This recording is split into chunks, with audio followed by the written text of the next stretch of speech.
Chers amis, chers abonnés, bien le bonjour. Les limites relationnelles. Croire qu'une relation peut se passer de limites relationnelles, c'est une illusion, mes petits amis. Je ne veux pas vous laisser dans l'illusion. Vous allez être déçus et ça m'embêterait que vous soyez déçus. Ce qu'il faut savoir, c'est qu'une relation sans limite, en règle générale, soit ne dure pas, soit elle dure, mais il y en a un qui endure, sans vouloir faire des jeux de mots. Endure quoi? La pénibilité, une pénibilité, un non-respect, direct ou indirect, une malveillance ou une absence de bienveillance, si vous voulez avoir des mots qui vous semblent plus justes à votre écoute. Une limite, c'est lucide. Il n'y a pas de limites qui sont posées sans qu'il y ait de la lucidité. C'est même d'ailleurs la lucidité qui vous permet de poser une limite. Poser une limite, c'est œuvrer. C'est estimer, c'est rechercher une relation stable, équilibrée. Pas le bordel. Une limite, ça vise une préservation. Préservation d'un lien relationnel. Il y a beaucoup d'idées à déconstruire concernant les relations humaines. Nombreuses personnes pensent que poser une limite, c'est une faute morale. Parce que celui qui abuse de la situation, c'est pas une faute morale, si vous allez par là. Mais, donc c'est une erreur. Mais ne cherchons pas à moraliser les choses, cherchons à les comprendre. Poser une limite à l'autre, c'est réorganiser le lien relationnel. Il n'y a jamais de plaisir à poser une limite. C'est souvent une nécessité. C'est pas un plaisir, c'est pas de l'agrément. Ça peut être contraignant de poser une limite, mais c'est une contrainte obligatoire. Non pas pour emmerder l'autre, mais pour préserver vos intérêts ou les intérêts de quelqu'un. Mais on va partir sur effectivement le fait que ça soit subjectivé, c'est-à-dire que vous allez œuvrer pour vous-même. Si on définit les choses, une limite c'est quoi? Une limite c'est pas un mur. Une limite c'est pas un rejet de l'autre. Concernant les limites, il faut désamorcer des contresens possibles. Une limite, c'est pas une stratégie de domination ou de contrôle. C'est peut-être effectivement pour ne pas être sous la domination et sous le contrôle de quelqu'un. C'est donc l'antithèse. Une limite, c'est pas un égoïsme déguisé. Non, c'est une subjectivité qui s'exprime. Quelque chose ne me convient pas, je t'en informe. Et j'aimerais que tu prennes en considération ce dont je t'informe. Parce que ça me pose problème. Et si ça me pose problème, ça doit ipso facto te poser problème. Puisqu'on fait équipe. Amoureuse, professionnelle, relationnelle, familiale, peu importe la configuration, ma problématique, quelque part, devient la tienne, puisque tu es partie contributive de cette équipe que nous constituons. Donc si je rencontre une pénibilité, tu dois en être, quelque part, saisi. Tu n'en es peut-être pas à 100% responsable, mais tu as une part, tu as une marge de manœuvre. Vois comment tu peux œuvrer compte tenu de cette marge de manœuvre que tu as à disposition. C'est en ce sens que je t'informe que quelque chose me pose problème et que j'aimerais que ça soit effectivement revisité, si je puis dire, réactualisé, repositionné, de manière à ce que ça me pose moins problème. Ça pourrait être à la limite en version un peu amplifiée, je vous l'accorde, j'ai jamais su faire simple et court, mais à la limite, la définition de ce que serait une limite. Poser une limite, c'est sain, c'est respectable et c'est respectueux. Et respectueux non seulement vis-à-vis de soi-même, mais aussi vis-à-vis de l'autre. Poser une limite, c'est une demande de bienveillance. Ok, on s'aime, ou ok, on doit collaborer ensemble, ou ok, on est amis, ok, on est membre de la même famille. Mais néanmoins, je te demande, ou notre relation, l'équilibre de notre relation, demande, exige, pour ne pas dire, un bon respect mutuel. Autrement dit, une bonne bienveillance. C'est pas parce que toi tu me vends que tu es bienveillante avec moi ou bienveillant avec moi qu'effectivement tu l'es. Celui qui peut estimer sans faux col, sans effectivement raconter n'importe quoi, si je considère que tu es bienveillante ou bienveillant avec moi, c'est moi. Te mettre une limite te permet effectivement de prendre en compte des paramètres que tu négliges ou auxquels tu ne sembles pas accorder le crédit nécessaire. Si tu ne veux pas l'entendre, forcément que tu ne veux pas l'entendre. Ça te renvoie à ton propre fonctionnement. L'être humain n'aime pas, n'est-ce pas, être renvoyé à son propre fonctionnement. Ça l'embête. Donc votre propos pourrait être rabroué tout simplement parce qu'il perturbe, dérange l'autre. Ça ne veut pas dire que vous avez tort. On est d'accord. Se laisser imposer un système et ne pas réagir, c'est une autre violence. C'est une auto-violence d'une certaine manière. Et de toute manière, à préserver quelqu'un plutôt que vous, c'est l'auto-violence. C'est une forme de violence. Et pourquoi les intérêts de l'autre seraient à privilégier plutôt que les vôtres? N'oubliez pas ou n'oubliez jamais que sur le terrain, vous serez seul à défendre vos intérêts. Bien évidemment, la logique un petit peu fantasmée, n'est-ce pas, des relations humaines, il m'aime, elle, peu importe, l'autre, ce qui n'est pas vous, il m'aime, elle m'aime, donc elle doit comprendre, et ça c'est souvent une illusion. L'autre peut, je vous le souhaite, vous aimer, il peut aller dans le sens de ce qui est bon pour lui ou pour elle, c'est un peu la nature humaine parfois, attention à ça. Et puis il y a des bons spécialistes, il y a des bons produits de ce genre de choses, un tantinet égocentrique, narcissico, je ne sais quoi, et ainsi de suite.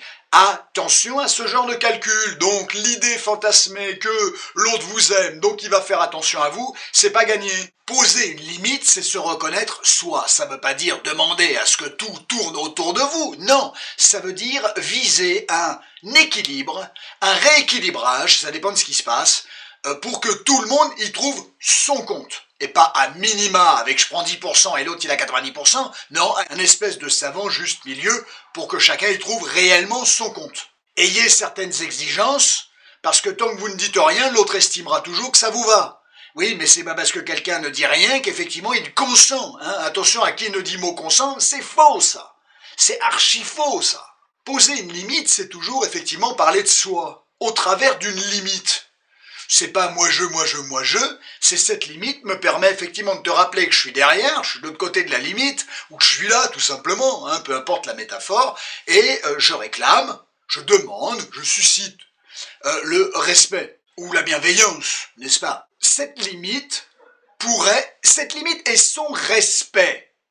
Parce qu'une limite c'est une chose, le respect de la limite en est une autre. Poser des limites, vous pouvez passer des journées à poser des limites. Si l'autre effectivement n'a rien à foutre, les outrepasse allègrement, et qu'effectivement à un moment donné c'est pas repris, effectivement, faut pas vous étonner à ce que la limite soit outrepassée constamment. Il n'y a même plus de limite. On marche dessus, on voit même plus ce qu'il y a en dessous. Une limite, fondamentalement, est susceptible d'empêcher le conflit. Si l'autre se sert de la limite pour créer du conflit, c'est que votre limite ne peut pas être entendue. Alors une limite, ça veut pas dire demander à l'autre n'importe quoi. Une limite, c'est pas un caprice. On a fait des définitions tout à l'heure en début de vidéo. Une limite, c'est pas un caprice. C'est quelque chose qui est nécessaire pour le maintien d'une bonne relation entre vous et votre partenaire, quel qu'il soit, professionnel, relationnel, familial, amical. Peu importe, c'est quelque chose qui est nécessaire. C'est pas un caprice de star. C'est pour éviter l'effondrement de la relation. Pourquoi on parle de limite et pas de règle? Le mot limite, en fait, si vous voulez, vient subjectiver les choses. Il y a quelque chose d'humain dans le mot limite, c'est vraiment le mot qu'il faut savoir conserver. C'est un sujet qui parle à un autre sujet. Une limite, c'est pas une norme extérieure, c'est pas le code civil, une règle, c'est dans le code civil, vous voyez ce que je veux dire? C'est une disposition, n'est-ce pas? C'est une norme, c'est une stipulation, voilà, contractuelle, fût-elle. Si l'autre dit, tu me mets des règles, reprenez toujours la main, d'une certaine manière, la parole pour ne pas dire, pour dire non, je ne te mets pas une règle, ce n'est pas une règle, je te mets une limite. Donc c'est très important, les mots ont un sens, la sémantique c'est quelque chose de très important. Effectivement, la limite, c'est un mot qui est suffisamment parlant pour ce genre de situation. Une limite, mes petits amis, elle ne vise pas à contraindre quelqu'un. Une limite, d'ailleurs, tout simplement, c'est pas une attaque, c'est une information que vous livrez à l'autre, qui revendique bien évidemment plusieurs choses, non seulement de reprendre une situation, un constat, il n'y a pas de modification possible sans constat, et un ajustement d'une situation précise ou deux situations précises, c'est de la casuistique, c'est toujours pareil, pour effectivement que ce désagrément que la situation a produit ne se renouvelle pas. J'insiste, l'absence de limite est une illusion relationnelle. Il y a une confusion très fréquente entre on s'aime, donc il n'y a pas besoin de mettre des limites. Si on s'aime, passeport pour le bordel potentiel, donc on met des limites. Pas au début, pas besoin, puisque ça se jauge pas mal.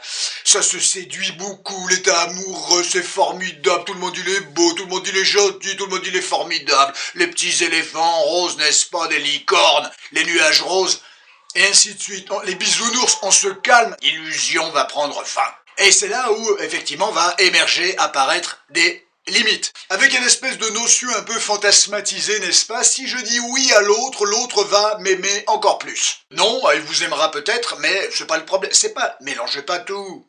C'est pas une histoire d'amour. Donc c'est pas mettre une limite, c'est pas un objet de transaction. Ni pour obtenir quelque chose, ni quoi que ce soit. Voilà. C'est pas en ne mettant pas de limite, en ne posant pas de limite que vous allez obtenir un peu plus d'amour.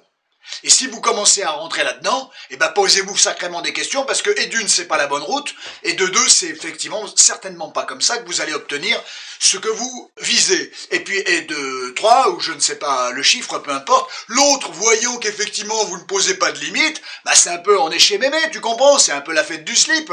Donc à la limite bah je peux faire comme je veux en voiture Simone. Alors il y en a du monde hein, dis donc entre mémé Simone et le slip, il y a du monde. Donc attention à ce genre de processus. Pourquoi tant de personnes ont tant de mal à poser des limites? Pêle-mêle, la peur du conflit, la peur de perdre l'autre, la culpabilité, le fait de ne pas légitimer le constat qu'ils font d'une problématique et de ne pas légitimer la possibilité de s'exprimer pour dire ça va pas. C'est pas légitime. Le trouble de l'estime de soi, dont je vous ai parlé tout à l'heure, le trouble de confiance, la confusion entre amour et sacrifice.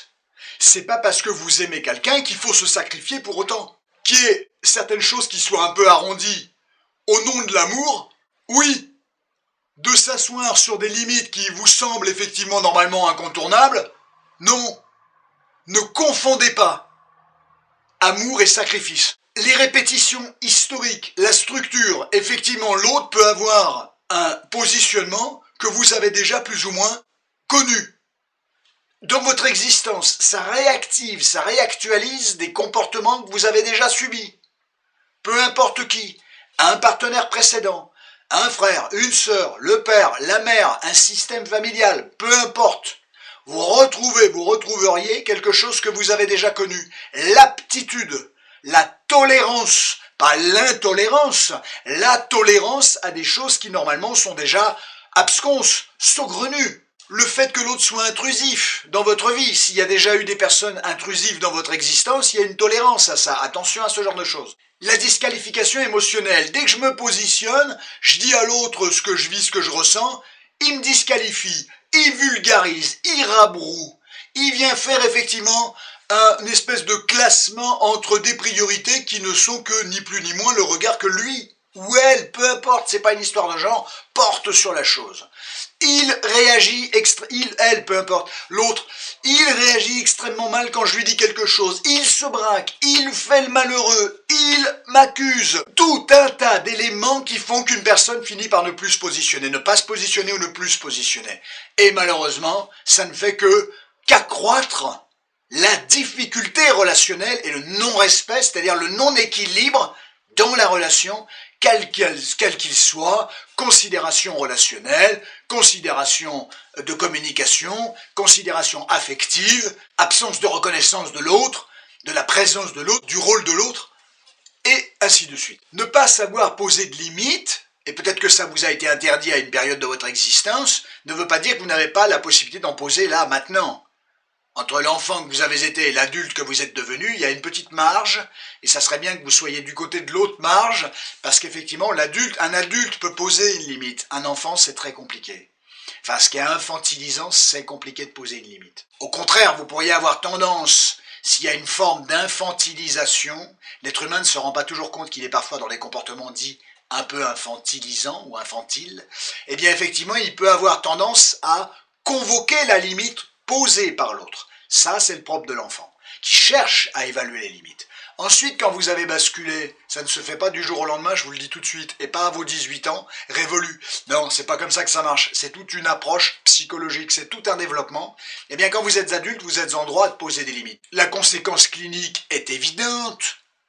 Pénibilité, fatigue, épuisement à supporter des situations qui sont au demeurant intolérable normalement initialement pour vous.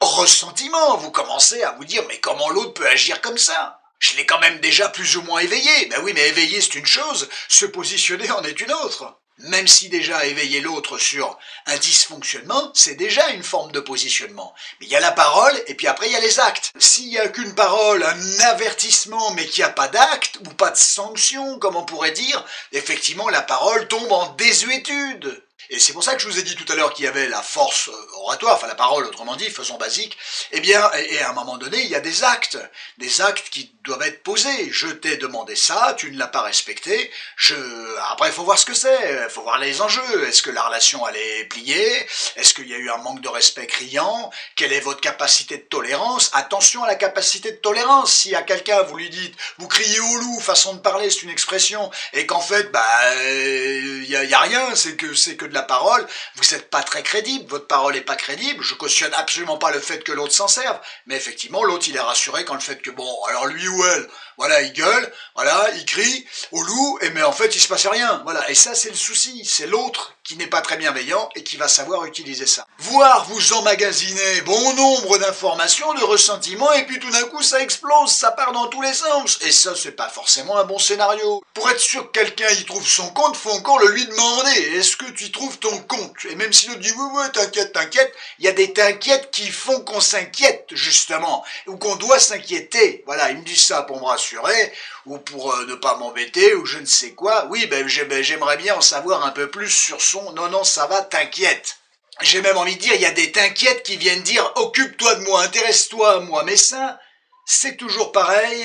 Est-ce que le comportement de la personne, la manière dont il dit ça va, t'inquiète, et ce qu'il dégage, ce qu'il émane, ce qu'il véhicule, est-ce que tout ça est aligné? Vous verrez que ça ne sera pas toujours le cas. Si c'est pas aligné, je vous invite, je vous incite, pour ne pas dire, à aller creuser un peu plus. À quel degré l'autre ne veut pas me dire que quelque chose ne lui convient pas? Et si oui, pourquoi? Le seul moyen de le savoir, c'est d'aller chercher l'information. Oui, il faut aller à la pêche tous les jours avec les protagonistes que vous avez à la maison ou pas très loin de chez vous, façon de parler, pour effectivement savoir si tout le monde y trouve son compte. Il y aura des mécontents, je vous le dis tout de suite, c'est normal, ça s'appelle les relations humaines. Et n'ayez jamais peur de dire, bon, je suis au contact de X, Y, Z, peu importe, ça peut être votre partenaire, ça peut être vos enfants, ça peut être tout un tas de gens, ça peut être des amis. Ne cessez de croire que ce que vous amenez, c'est bien, ça va bien. Non, relationnellement parlant, on n'est jamais au top, c'est pas possible.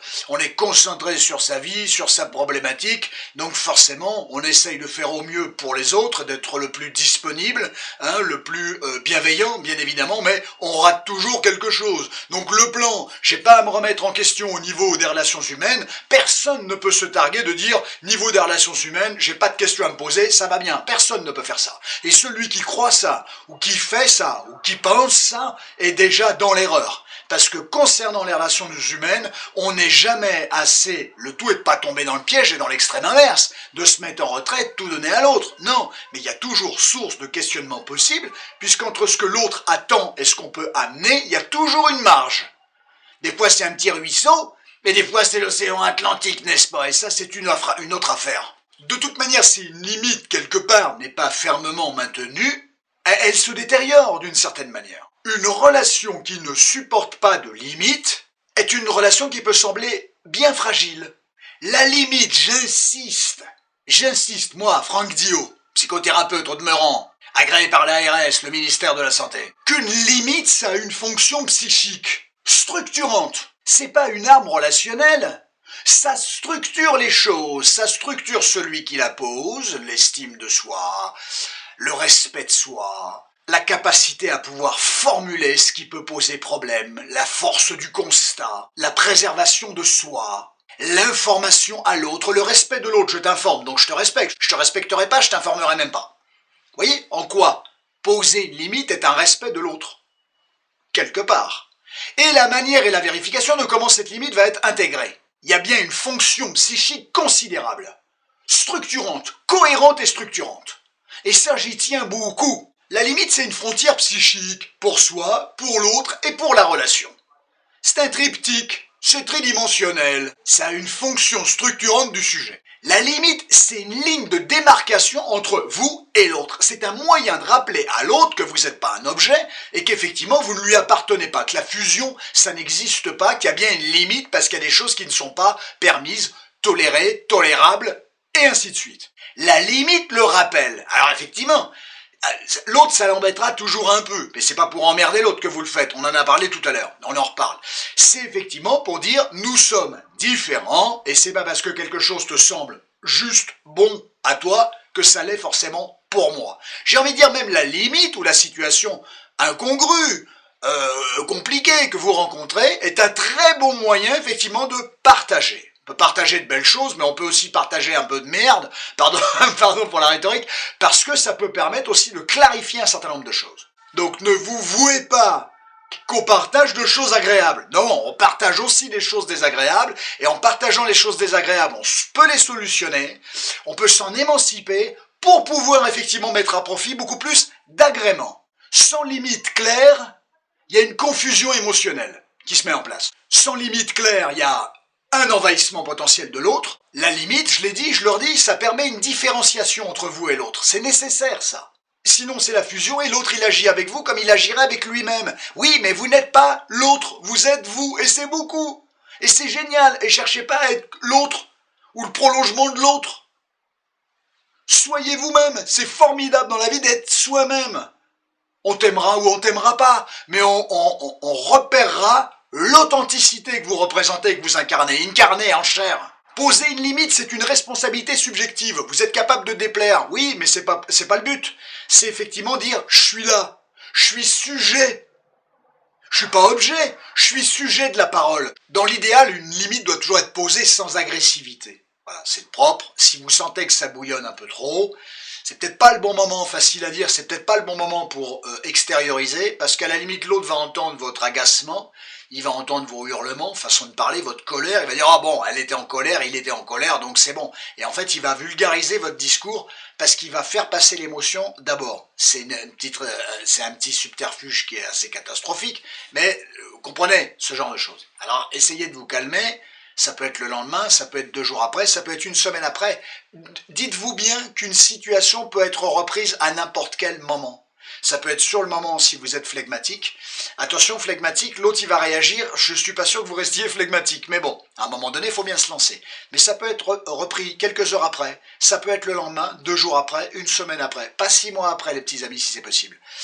Mais vous êtes toujours habilité à dire « il s'est passé ça », ne traînez pas trop, parce que l'autre dira toujours « ah oui, non, j'ai oublié, non, mais ça c'est une interprétation » et ainsi de suite. Mais votre interprétation, elle cause, parce que quand vous dites, quand vous reprenez un constat, eh bien effectivement, vous allez faire part d'une interprétation. Et poser une limite, c'est demander d'ailleurs à ce que votre interprétation soit prise en ligne de compte.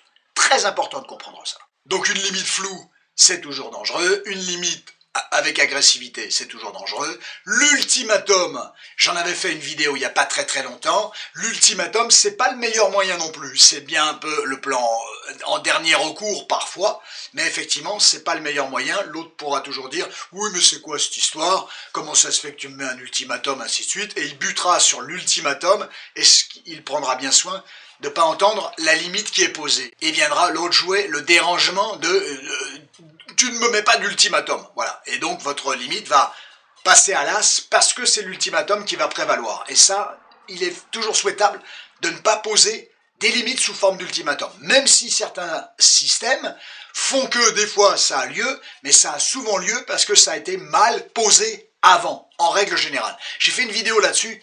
Allez la voir sur l'ultimatum. Oui, il y a un risque de décevoir l'autre, d'avoir une petite froidure relationnelle, ça ne veut pas dire que vous êtes en tort. C'est pour ça que je vous parlais de responsabilité. Oui, j'ai posé une limite, je suis responsable. Ça ne veut pas dire que je suis responsable du bordel que ça génère. Non, je suis un être responsable qui pose une limite, par respect pour moi et par respect pour la relation à l'autre. Quand l'autre se victimise, oui, je suis mal depuis que tu m'as mis une limite, machin, et là, il faut avoir une bonne rhétorique, il faut être lucide quand même. Hein.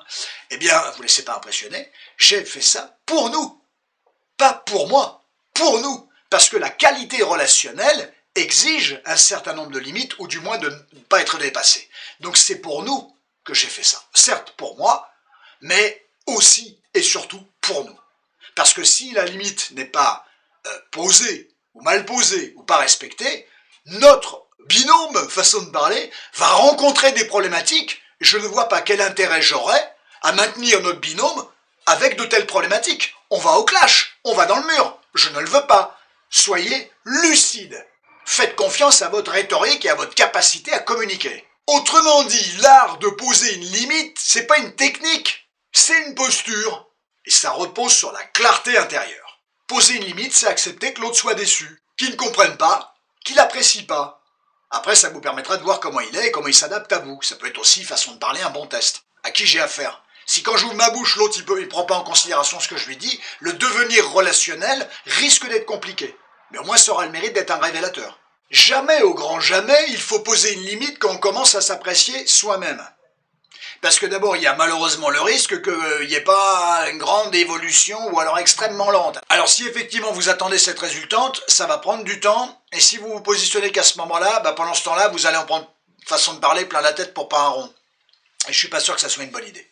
Au contraire, si vous cherchez à aller mieux, poser une limite va participer, travailler pour effectivement un mieux-être. J'ai su poser une limite, je suis content de moi, contente de moi, ça a une utilité, l'autre m'a entendu, ça s'est bien passé, je sais faire. Voilà, c'est ça qui participe aussi à l'élaboration juste, saine, d'une bonne estime de soi-même. Donc le plan, j'attends d'être bien dans mes pompes pour pouvoir poser une limite, en règle générale, c'est un très mauvais calcul. C'est remettre à demain quelque chose qui pourrait être fait aujourd'hui, façon de parler. Demain, je sais pas comment je vais être, donc je peux peut-être pas faire confiance à demain. Alors je vais me positionner aujourd'hui. De toute manière, là où il n'y a pas de limite, il n'y a pas de respect de soi-même. Mais trop grand respect de l'autre cultive malheureusement ou permet d'avoir le constat d'un déséquilibre relationnel.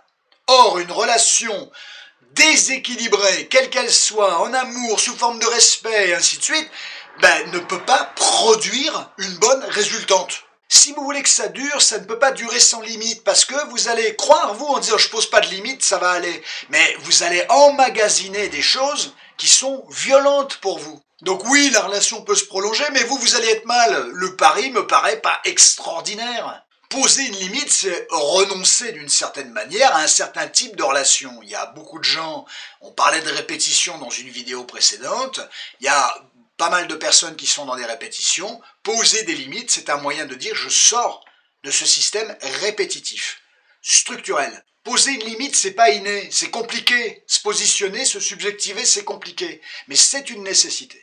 C'est souvent un apprentissage tardif, mieux vaut tard que jamais, je vous le dis tout de suite. C'est une nécessité. Et c'est souvent appris ou acquis dans la douleur. Parce que bien souvent, les difficultés relationnelles, pour conclure, elles sont peut-être dues à l'autre et à ses caractéristiques, mais elles sont souvent dues à cette difficulté, cette absence, cette incapacité, cette carence quant à poser une limite à l'autre. Avec toutes les confusions qu'on a plus ou moins soulevées aujourd'hui. Et à l'auto-autorisation d'accepter de poser une limite. Pourquoi? Non pas pour emmerder l'autre, j'insiste, ça fait 6 fois que je vous le dis, parce que c'est légitime de la poser cette limite. Vous en avez besoin parce que vous faites un constat qui vous pose problème. Vous êtes légitime, vous êtes pleinement légitime. Force à vous. À très bientôt mes chers amis. Prenez grand soin de vous. À très bientôt pour un autre thème.